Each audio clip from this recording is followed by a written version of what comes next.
Me chamou a atenção que dentro desse debate sobre mídia digital, gênero e processo eleitoral, aparece já na fala da Elis a primeira vez que aparece para mim uma questão que é como se qualificar para o uso das tecnologias de comunicação e informação, né? Então, essa pergunta vai me perseguir ao longo de todas as apresentações. Quando a Alessandra expõe o trabalho do Laboratório Doxa, eu conheço, é realmente muito interessante, né?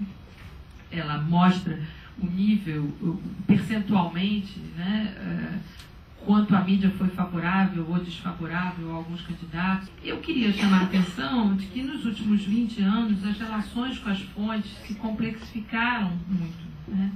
Porque as fontes se estruturaram, né, financeiramente, sobretudo, para esse embate com a grande mídia, né? Eu, mais ou menos, desde 1994, tenho discutido com algumas das pessoas presentes como qualificar o movimento de mulheres para ser fonte da grande imprensa. Se estruturar como fonte via internet para a grande imprensa não é uma coisa que se dê naturalmente, né? É preciso conquistar esse espaço e esse lugar de fonte, né? O que novamente vai me trazer para o meu ponto da qualificação.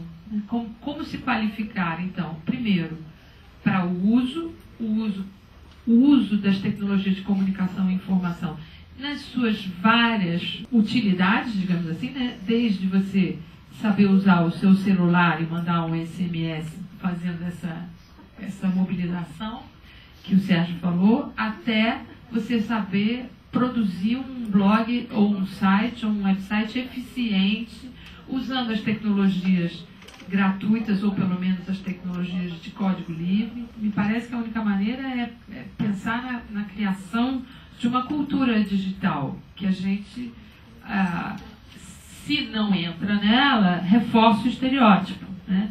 É exatamente como a gente reforça o estereótipo quando a gente não é capaz de falar com o mecânico do carro, né? Que a gente diz, não sei como funciona isso, moço, conserta aí e tudo bem, né? Os filtros que a gente usa de pesquisa, claro, hoje todo mundo usa o Google para pesquisa, mas se a gente aceita os filtros que o Google nos dá, a gente reforça, né, determinadas fontes e exclui outras, né? Mas aí também aparece um outro aspecto, que é a gente pensar o que dá legitimidade da informação na web.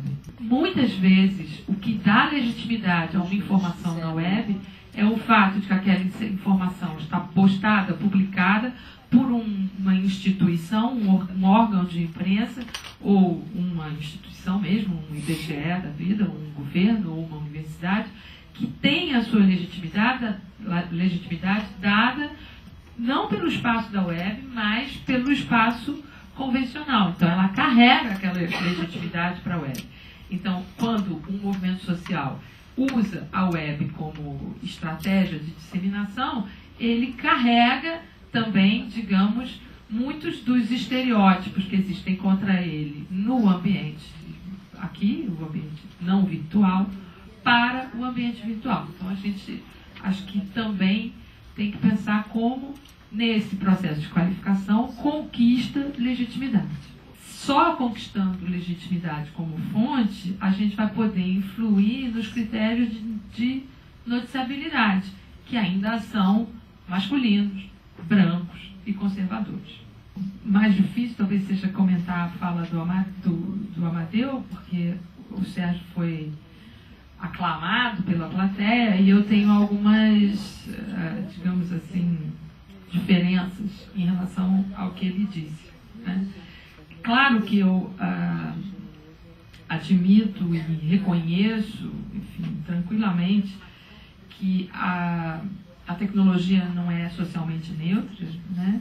E que, de fato, se a gente for pensar na proposição dele de uma revolução informacional, se isso é uma nova revolução, as mulheres estariam fora dessa revolução? Acho que é uma pergunta que pode ser complementar à pergunta dele, né? Mas o meu ponto de divergência talvez seja num certo otimismo, né, que eu compartilho, mas não completamente. Eu compartilho da ideia de que as tecnologias de comunicação e informação promovem, facilitam, propiciam novas formas de interação pública e política, da mesma maneira que ele também não carrego essa ideia de um determinismo tecnológico, ao contrário, acho que nós fazemos da tecnologia o uso que nós potencialmente desejamos. E aí, quer dizer, para retomar a pergunta que ficou me perseguindo, quando o Amadeu fala no custo de se tornar um falante, que cai esse custo, né? Novamente, esse custo cai se a gente se qualifica. Se a gente não se qualifica, esse custo pode ser mais alto, muito mais alto, né, do que fazer um jornalzinho ou um panfletinho, porque lidar com jornalzinho e panfletinho, de alguma maneira, a gente já aprendeu, né? O exemplo de uso do Twitter que ele deu do Obama é muito importante, porque você pode seguir um site do Twitter através do seu celular. Então, você pode receber as informações que são postadas no Twitter também no seu celular. E isso fez com que as mensagens estrategicamente para o Twitter tenham que ter no máximo 140 toques, que é o limite de você receber um SMS só, não ter que dividir em duas. Então, na semana passada, eu estava assistindo o Manhattan Connection, tinha uma entrevista com uma jornalista brasileira que está nos Estados Unidos produzindo conteúdo para Twitter. Então, toda a discussão era isso, o que dá e o que não dá para dizer em 140 toques, quando em algum momento ela disse, o e-mail já era. Eu disse, puxa, isso é uma declaração bombástica para algumas das pessoas que eu conheço que mal conseguem usar o e-mail. Então, quando elas ouvirem essa moça dizendo que o e-mail já era, elas vão enlouquecer, né? Porque se você diz, escuta, você precisa aprender a fazer gestão das informações que chegam no seu e-mail, a pessoa não tem a menor ideia do que está falando, então, né, novamente, volta para o meu ponto da qualificação. Me parece que o mais interessante da exposição da Carmen sobre a questão de estar nos debates de TV, a Carmen também falou em qualificação, né? Como que as mulheres, as candidatas mulheres, uma vez tendo ultrapassado todas as dificuldades que foram debatidas na mesa anterior, chegaram então ao ponto de estar num debate de televisão como finalista num segundo turno para um cargo majoritário. Aí, como é que elas vão lidar com essa dificuldade? Mas talvez as mulheres sejam prejudicadas justamente no ambiente da televisão, em que elas são expostas aos critérios de aparência, porque os critérios de aparência servem para reforçar o estereótipo de que as mulheres são só aparência, né? E vão nos levar de volta lá a Kant, no século XVIII, né? Quando ele dizia que as mulheres são o belo sexo, que as mulheres são aparência, que são incapazes de inteligência e de valores morais. Então, talvez a televisão nos atrapalhe um pouco por nos expor visualmente e reforçar essa ideia.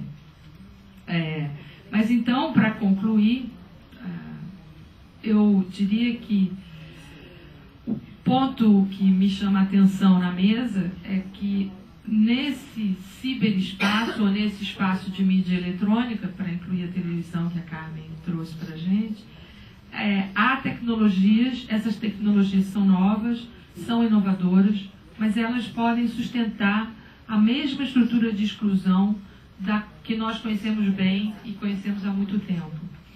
E aí eu sempre me lembro do desenho animado dos Jetsons, em que nós estamos vivendo em outras galáxias, andando de nave espacial, mas o marido continua chegando em casa e a mulher servindo o jantar.